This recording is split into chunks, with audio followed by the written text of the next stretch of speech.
Тысячи россиян отдали дань памяти оппозиционному политику Борису Немцову на волнующей церемонии проводов критика президента Владимира Путина.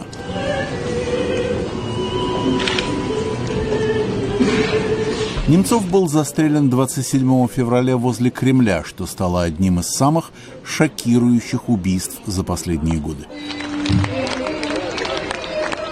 Собравшиеся рукоплескали, когда открытый гроб с телом Немцова переносили из Сахаровского центра к катафалку, отправляющемуся к месту захоронения.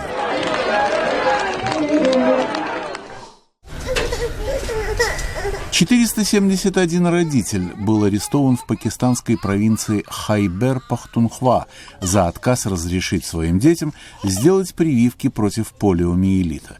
Представитель полиции заявил, что аресты были произведены в период трехдневной прививочной кампании, начавшейся в 12 провинциях.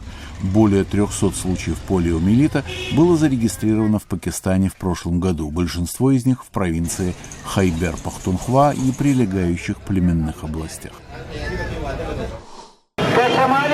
Также в Пакистане государственные служащие города Банну на севере страны протестовали против задержек их зарплат. По словам сотрудников, по большей части Департамента образования, их январские зарплаты были начислены только после протестов, а февральские задерживаются до сих пор.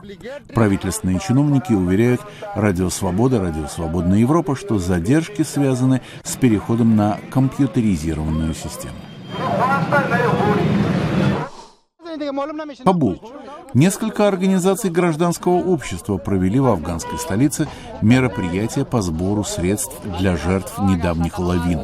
Организаторы подвергли критике правительства, не восстанавливающее дороги в пострадавшие районы в долине Паншер, где около 300 человек погибли на прошлой неделе после нескольких дней суровой непогоды. В различных областях столицы общественные организации установили свои палатки для сбора помощи в пользу пострадавших, многие из которых лишились своих домов. Армения. Бывшие и действующие работники химического завода «Наирит» собрались перед правительственными учреждениями в Ереване в знак протеста против невыплаты заработной платы. Задолженность перед некоторыми работниками измеряется двухлетним жалованием. После 2 недель протестов собравшиеся предупредили правительство, что в случае неполучения выплаты в ближайшее время они начнут сидячие забастовки, голодовки и блокирование дорог.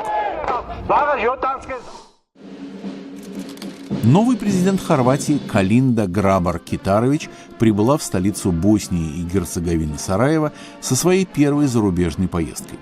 Грабар-Китарович, избранная в январе, обязалась поддерживать стремление боснийского соседа вступить в Европейский Союз.